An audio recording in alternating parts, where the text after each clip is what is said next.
Hi everyone, I'm Abby, and welcome back to Phoenix Wright's Attorney Trials and Tribulations. Now, last episode we went to trial as Edgeworth instead of Phoenix, and we also met up again with Francisca von Karma. It's been a while, huh? We're gonna continue on with the trial now, though.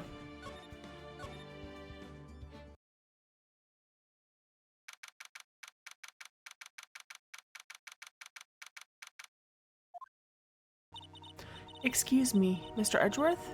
I'm not really sure what to say. Iris, we only have 20 minutes. There are two things which I need to ask you before we reconvene. Alright, I'll help you in any way I can. First, about that night. You really didn't go to the Inner Temple, correct? The last witness claims to have met and talked with you in the training hall. Either you or Sister Bikini is lying. Mr. Edgeworth, it is just as I said yesterday. How the incident occurred, I was in my own room in Hazakura Temple. Very well. The second thing then. That night, the temple snowmobiles used in between the time Sister Bikini returned to the main hall when she bore witness to the murder. Sometime between 10:30 and 11 p.m. that night. Were you the one who used the snowmobile? There is only one key for the snowmobile. The only person who could have used it was me. So it was you. But why? What made you go out to Dusky Bridge? I'm sorry, Mr. Edgeworth.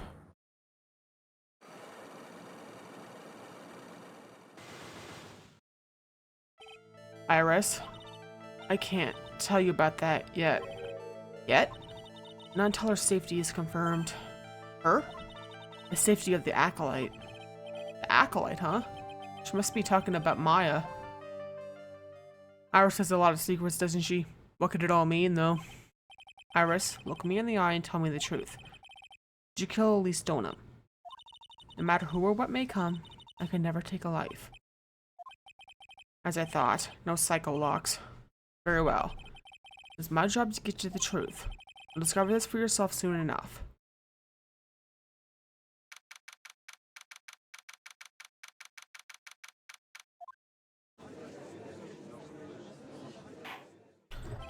Court will now reconvene. Miss Von Karma, where is the witness? During the break, a man was detained for suspicious behavior in the gallery. Suspicious behavior? He was sketching something, very intensely. Dare I ask what the witness was sketching when he was detained? He drew a terrifying woman armed with a demonic face and a vicious whip. I can only presume that his intention was to capture you. Ah! Anyway, it's time to drag this pathetic excuse for an artist before the court. Laurie Stoneham, I hope you're ready. Get in here. It would seem that whip is going to see plenty more use today. Ouch! Your sketch is in contempt at this court. Hey, I was just artistically rendering. Ouch! You tried to run away from the bailiff who's trying to hand you your Saponia, correct? Oh look, I'm nothing but a fledgling artist training out in the mountains. I'm only down here in the city because I ran out of green paint. Well, to use the technical term for the color, Viridian. Larry, this isn't an art store, now is it? I know, I graduated junior high, okay? Look, art is all about working in the fields, isn't it? Working in the fields? I presume he wanted to say field work. I hope. Oh, that's it. Thanks, buddy. It's kind of sad that I was able to understand his male train wreck of a sentence. I was happy to stop in here and find a wonderful new model. So see, I've got nothing to do with this trial at all. I expect all of your faces to be red when you realize the mistake. Bright red. Or to use a technical term, Crimson Lake. Ouch! Ow, ow, ow! Ouch, ouch! Stop your pathetic blabbing and testify like a man. Refrain from whipping Miss Von Karma. Cross-whipping is as bad as cross-checking. Witness, that was all your fault. Testify now. This is too much for me. Good old Harry. I was at that lodge out in the mountains, looking up at the stars that night. I walked to the bridge a number of times, but I didn't see a snowmobile. I didn't see anyone at the bridge that night either. What I was waiting for didn't show up. My teacher died on me. I'm all alone now. Aren't I edgy? Witness, please refrain from talking directly to the lawyers during your testimony. I'm just a nobody, nothing but a small worthless man, aren't I? And why wasn't I asked for my name and occupation or anything else? Mr. Edgeworth, this man seems to have quite a severe inferiority complex. He's recently been the cause of numerous incidents. I think he's finally realized for himself just how much of a nuisance he has been to other people. Yeah, that's right, I'm behind every case. Watch out, okay? Just touching me will make you internally unhappy. Well then, let's proceed with the cross-examination. With no touching, thank you. We'll delve into other details at a later time.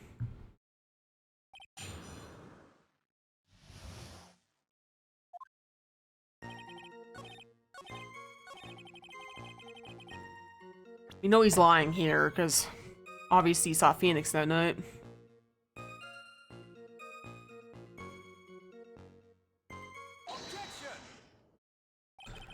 Larry Butts, I can understand why you might want to throw your old life away. You're pretty pathetic and you cause all sorts of trouble.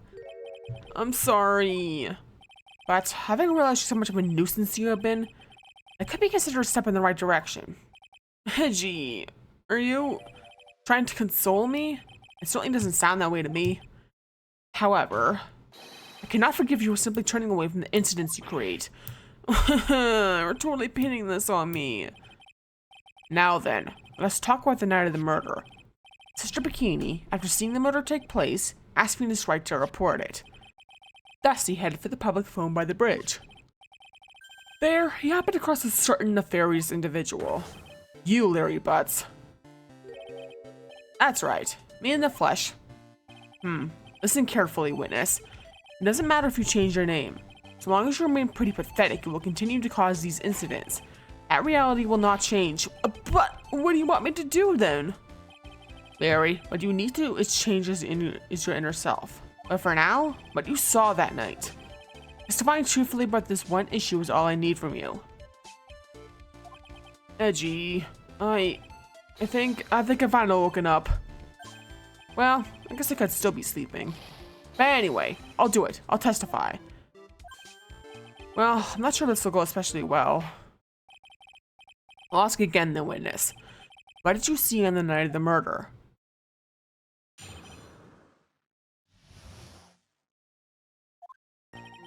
I went to the shack at around 9, so it would have been around 10:30 p.m. I was lying under my bedding when a white flash almost blinded me. I looked out the window and Dusky Bridge was on fire. There was still some thunder, but I went right away to check it out. That's when I ran into Nick.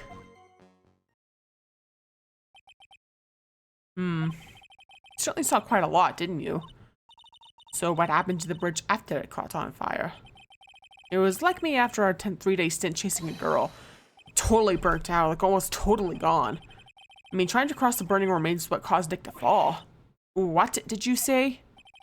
Oh, don't worry. It's nothing life-threatening. You just caught a cold.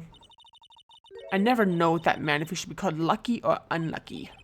Now, Mr. Edgeworth, please commence your cross-examination.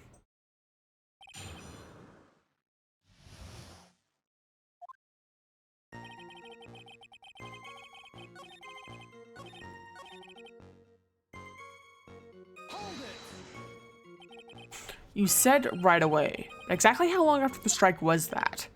The lightning fell and then the bridge caught on fire. Maybe around 5 minutes? I mean, I suddenly thought, gotta go check this out. How far is the small shack you were in from the bridge?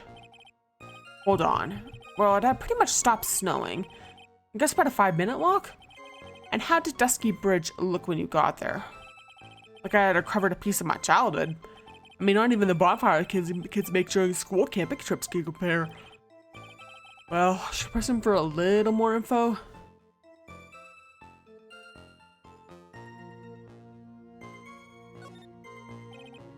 Larry, let me ask you one thing. What is it, Edgy? What's the serious face? Why didn't you call anyone? Huh? What do you mean? Normally, when faced with a towering inferno, I would try to tell someone. There was a public phone right by Dusky Bridge, correct? Well, of course I thought of doing that. So then, let's hear why you didn't. Huh? Yeah, okay. A reason. It isn't that I didn't try to tell anyone, I just didn't have time to, okay? I arrived at the bridge and Nick showed up less than a minute later.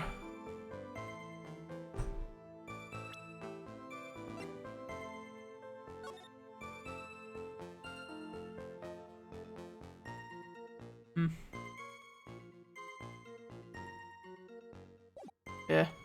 Timing doesn't add up.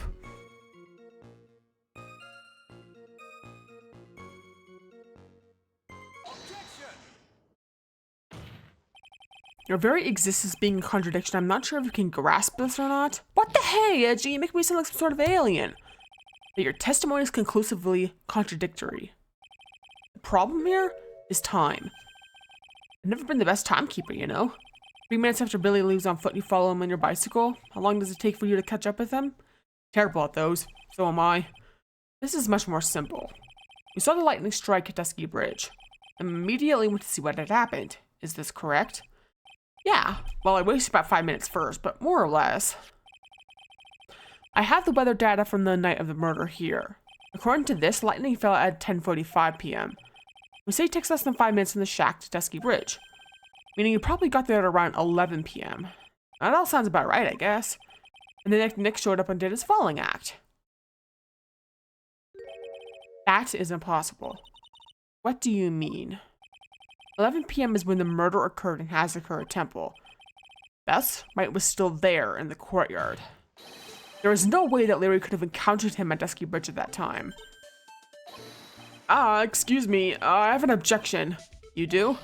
Edgy, how many times do I have to say this? I'm not Larry, I'm Larry Stoneham. Ah! It has not been proven that the murder occurred at 11 p.m. The sister only said around 11, in which case it could have been earlier than that. Watch your footing there, Miss Francisca von Karma. The slope ahead is slippery. There was still no way that I could have been at Dusky Bridge at 11 p.m. And why not? It is clearly written here in the weather data report. It took around 30 minutes for the bridge to burn out. Therefore, the bridge must have been burning until at least 11:15 p.m. Which means what exactly? Wright did not see the bridge while it was being consumed by the flames that night. In fact, he did not arrive on the scene until after the flames had died down. Larry, you arrived at the bridge at 11 p.m. Wright did not make it there until at least 11:15. I suggest you to stop hiding things, just tell us the whole truth. Now then, what happened during those missing 15 minutes? Irk. I feel like I just got brutally woken up by a toilet splashback. I guess I was still sleeping after all. Pinch me. Order. Ah!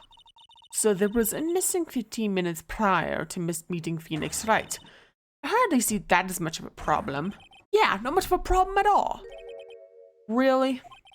The bridge is burning before your eyes and there was a phone right next to it. Why then did you not report the accident? Yes, witness. Why didn't you? Were you there simply to watch the bridge burn? And therein lies the problem. For even after the bridge had burnt out, he was still there. Staring into space, his witness didn't even attempt to fulfill his civic duty. That's what it sounds like. Ah, but this is Larry we are talking about, and even he is incapable of being so stupid. Which means there has to be a reason for his inaction. Edgy. I think it's about time I got serious with you, dude. Just as I thought, you've been playing with us all this time. Listen, I'm going to tell you everything. Are you sure you want to hear it all? Yes. I may really say it this time. Ah! And say it. Very well. I have a terribly bad feeling about this, however. Let's have the witness finally give us the whole truth. Now, for the 15-minute gap, what were you doing, witness?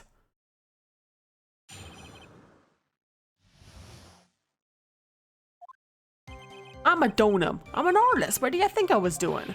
Sketching in front of the bridge. I slipped up into a frenzy of art. The shock and awe that I was feeling, I transferred it all directly onto the page. Before I realized the flames had gone out, then he came running up. Suppose artists can be strange folk. That's right. I'm willing to sacrifice everything in order to draw the perfect sketch, including the truth from the sound of it. Mr. Edgeworth, has this removed the last of your doubts? Not at all, Your Honor. One very large doubt still remains. And what would that be? This is a surprisingly believable story, especially considering the source. So why did he think he needed to hide it from us until now?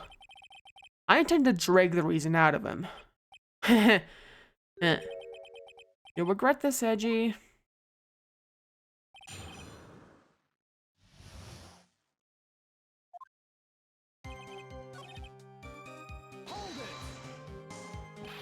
The sketching, the burning bridge and everything that came with it. What? Came with it? You want to hear this from my lips, do you, Edgy? You'll regret this. A sketch of mine is enough. Just take that ridiculous sketch of yours out already, witness. This here comes a shocker. What are you talking about? I don't know what you mean. It does indeed appear to be the fastest solution. I'll leave it to you, Mr. Edgeworth. What should I do? I got a terrible feeling about the instant this sketch is revealed. The entire world will be changed by what is depicted there. It will be, trust me. Larry, I wonder if you could show us your sketch, please? Well, even I couldn't have imagined it turn out like this. Imagined what? That Lou Stoneham's debut would take place here today, like this. Ouch! Show it. Now. Okay. Steel yourselves. This is the world of Larry Stoneham.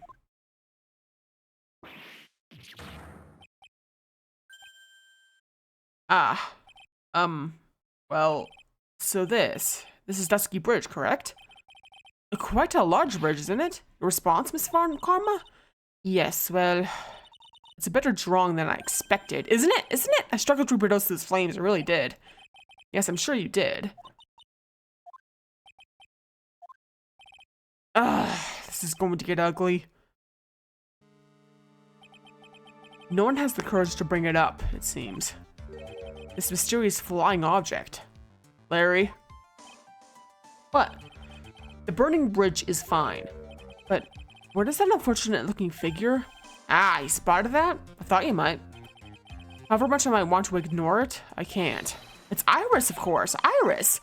Oh, she should take better care of herself. I have to plan it for her future, you know?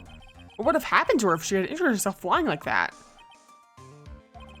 Larry, please. Answer this next question honestly. Okay. Are you really claiming to have seen this? Are you claiming to have seen the silhouette of the defendant flying over a bridge that was engulfed in flames? Yep, that's what I saw. That's why I drew it. I'm an artist, a real artist. Hi, the girl, she's really high up in this picture.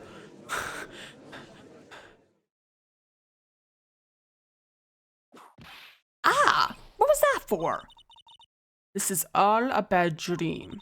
I was hitting you on the cheek to test that theory. Please whip your own cheek from now on if you wish to test your wild theories. Anyway, no court of law will ever acknowledge that people can fly. Actually, there is some precedent for this. She was flying pretty high, my sweet Iris. She's about 30 feet above the bridge at least. It was really something to see. This has to be some kind of mistake. Mr. Edgeworth, please bring the witness back down to earth. What? Me? This witness is your friend, is he not? Accessory to foolishness, Miles Edgeworth. Let us get back to the cross-examination, by force if necessary. Mr. Edgeworth, I expect you to expose the obvious contradiction here. Yes, Your Honor. Looks like I've got another reason to remember this moron. Well, what did you think of my debut piece? Get that thing away from me! Now hurry up and cross-examine him.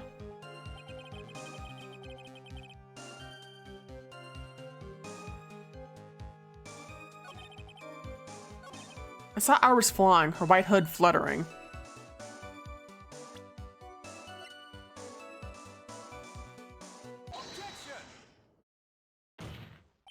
Larry, what did you really see that night? I thought I'd particularly care. In your position, that's just being irresponsible. I drew exactly what I saw. I'll give you a whole $1 if that it's the truth. If that is truly the case, then there is one thing that we can't say for certain. What might that be? That the person who flew over the bridge could not have been the defendant Iris. What? What do you mean? I don't understand. A foolhardy folly of a foolish statement by an equally foolishly foolhardy fool. How exactly can you make this claim? Tell us, Larry. According to this picture, the individual whom you saw was wearing a hood, correct? Of course she was. The rundown shack is quite away from the bridge. The hood is what told me this floating angel was my Iris. The hood is my darling Iris, and Iris is my darling hood. It seems there are bigger fools in this world than the one at the defense's bench. Larry, there's something you need to be made aware of. On the night of the murder, Iris wasn't wearing her hood. She had given it to Wright as a gift. Are you going to change your story now? Perhaps suggest it was Wright who took flight? What are you talking about? I think you understand what I mean just fine. Why? Why did Nick have Iris's hood? What? Edgy, what's going on with Iris and Nick? Why, you Nick! You dog! Yeah. I do believe that this unbelievable mysterious sketch is destined to disappear, discredited and discarded, straight into the garbage. Ah! What is it now, witness? It feels like I've been waiting 25 years for this very day to come. Edgy, today's the day I get to completely stupefy you. What? What is the meaning of your outburst, witness? I hate to have to do this, but I have some definitive evidence. Definitive? Evidence? Iris did indeed come flying over the burning bridge, and I, Louis Stoneham, shall prove it. I didn't expect to ask this again. We shall be needing your testimony once again. Tell us anything you know concerning the defendants depicted in the sketch, and show us your evidence that this nightmare was actually a reality. Okay, I hope you're ready, Edgy. I'm going to feed you a whopping serving of pain. You've been serving us a whopping serving of pain this whole time. Trust me.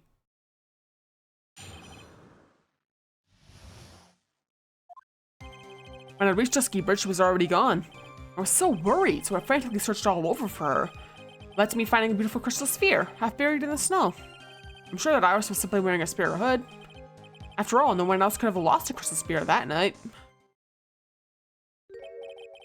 A crystal sphere? This one. Pretty, isn't it?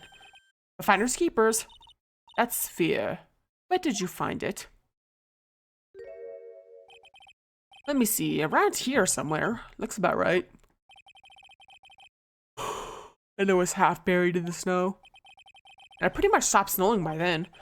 There was still some falling as I walked to the bridge. Ford accepts this crystal sphere. That's mine, okay? I want it back afterwards. There's something on it. Oh my, it's blood. What? Blood? You ready, Edgy? By tomorrow morning, you'll be calling me Master Larry. Yeah, I like the sound of that. No one's going to push me around anymore. Didn't you want to be called Louis Stoneham only a few minutes ago?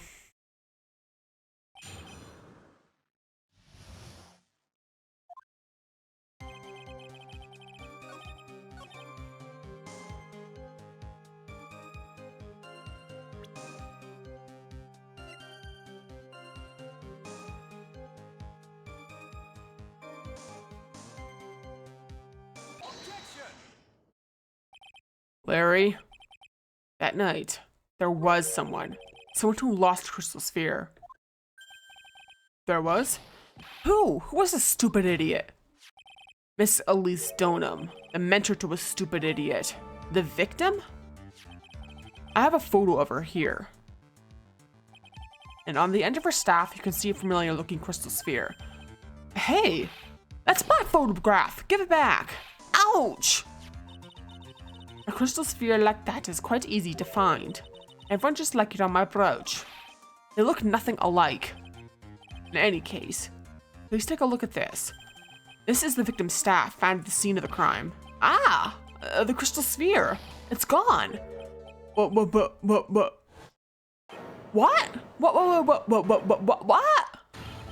What? Just what does this mean? If anyone jumped or flew across the bridge that night, it certainly was not Iris.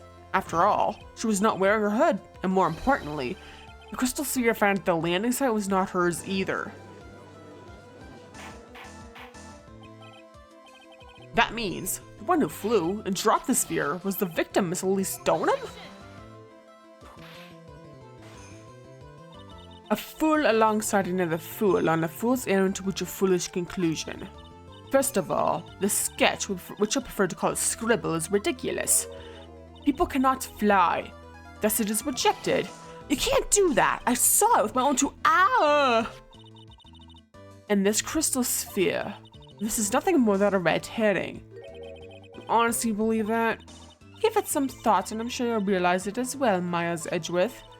At least Dorna was in her room on the night of the murder. There was no reason for her to go to Dusky Bridge. Therefore, the sphere cannot be related to this case. That is all. Miss Franziska von Karma. The only people who will accept that explanation are scatterbrains and clowns. Why are you pointing at me? The victim's crystal sphere was found near the bridge on the night of her murder. Yet you expect us to believe this has nothing to do with the case? That crystal sphere, it was probably thrown away at the bridge after the murder. After the murder? There was blood on the crystal sphere, isn't there? This naturally suggests that it was thrown away after the murder took place. The killer placed it there to throw off the investigation off the scent, which is the exact same reason that he drew that ridiculous sketch. What? You mean, I'm the killer? No, all joking aside, just when did this crystal sphere appear at the foot of the bridge? Unless this can be proven in some way, I refuse to believe this is related to the case. Which makes a valid point. There is no evidence that at least Dornum left Hazakura Temple that night. However, somehow this crystal sphere can be proven to have been dropped before the victim was killed. And this case is going to transform into something else entirely. Your response, Mr. Edgeworth? I want your final opinion on the disposition of this crystal sphere. If it is not related to the case, then this witness who you called will have been nothing more than a monumental waste of time. Prepare yourself for some very appropriate punishment, Miles Edgeworth. Can I prove it? Can I prove that the crystal sphere was dropped before the murder took place?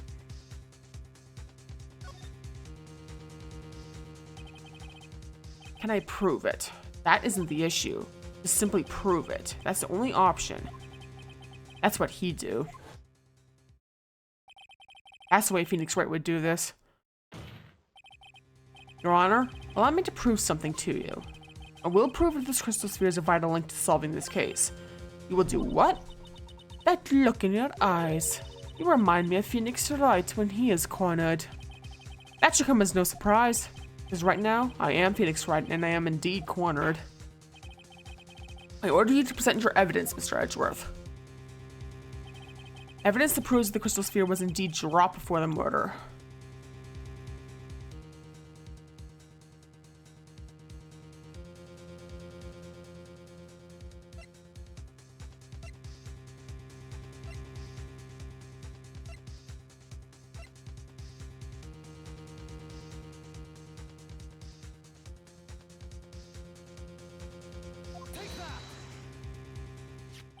This crystal sphere, it was half buried in the snow, correct? That's right. If it had been stopped snowing then, it would have been game over. Snow would have totally covered it. That's all I needed to hear from you, Larry. Your testimony makes one thing quite clear. What? When the crystal sphere was dropped, it was snowing, even if it was ever so slightly. Snowing? On the other hand, let us look at the scene of the murder. As proven earlier today, there is no snow on the victim's body. Ah! Therefore, the crystal sphere must have been dropped before the murder. What? Order, order, order. On the night of the murder, the victim did indeed go to Dusky Bridge. And there, something occurred that caused the staff's crystal sphere to come loose. What could that have been? The sphere. There is some blood on it, isn't there? Allow me to raise a certain possibility at this junction. The real crime scene was near the foot of Dusky Bridge. The murder didn't take place in the Hazakura Temple courtyard? Only a fool suggests a foolish piece of absolute foolishness. This too is the fool. And which part is so foolish, Miss Von Karma? Have you been paying any attention this whole time, Miles Edgeworth? The sister saw everything. She saw the victim being killed by the defendant in the Hazakura Temple courtyard. That's not exactly true, now is it? To put it more precisely, what she saw was the murder weapon being removed from the victim's body. That's the same thing! No, it isn't. You said it yourself. Very little blood is actually lost at the moment of a blade's insertion. You want to talk about when the most blood would be lost from a body?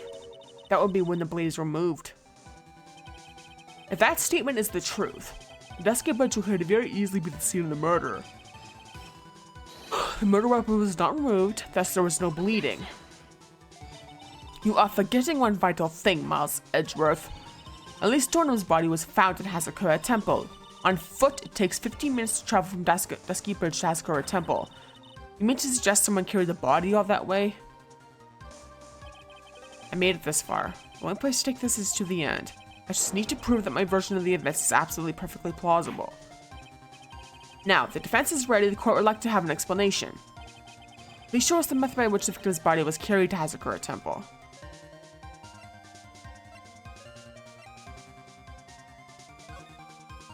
Snowmobile. That's why the tracks were there, yeah. On that snowy night, there is one way that a body could have been moved. The snowmobile. As we know, the snowmobile was used that night. It was explained as having been used to dispose of the murder weapon. It could also have been used to carry a body. Order. Ah! This is completely unacceptable, Miles Edgeworth. You've dug yourself into your own grave. What do you mean? The only one who could have used the snowmobile was the defendant. She's the one who moved the body. Doesn't that put the final nail in your coffin? You're too late, Franziska von Karma. And in fact, the defense has proven something else entirely. You have shown that this case requires further investigation. What? Where was the victim Elise Dornum really killed? Her body was moved, whatever for. And finally, just what does this image mean? Do you even need to think about that? Such a creature could never see the truth, let alone describe it. This witness really sits somewhere in the lowest possible branches of humanity. However, he would never utter a lie that could hurt a girl with whom he is enamored. He drew this, so it is something that actually happened. The defense stands firm on this point. Edgy. Thank you. That settles it then. Cannot give a verdict under these circumstances. Grrr! Grrr!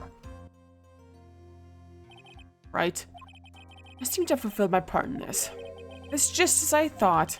Franziska von Karma, make a wonderful partner. Excuse me?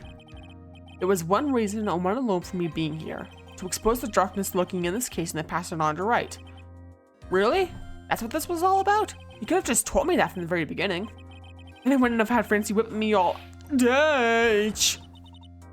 Miles Edgeworth, I don't care about what you were here to do. This was my chance to finally grind you under my heel. A shame that your chance seems to have slipped you by. What a shame, Francie! This is all your fault. Such a terrible witness. You are an affront to all the legal system stands for. Ow! Ow! Ow! Ow! Ow! Ouch! Ouch! I demand satisfaction!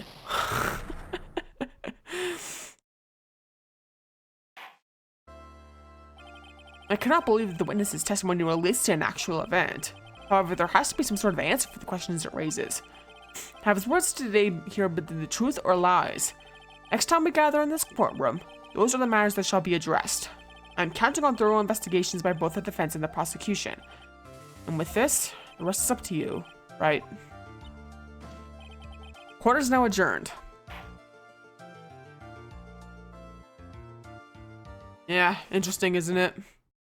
Right, the picture Larry showed. And believe it or not, it actually is relevant. Just maybe not in the way you're thinking. Maybe. But yeah, thanks for watching. Feel free to like and comment and subscribe and check out my Ko-Fi, Twitter, /X, and Twitch channel. And next episode, I'll be going back to the way it usually works. Like investigating with Wright and stuff like that, yeah. But anyways, look forward to that and peace off.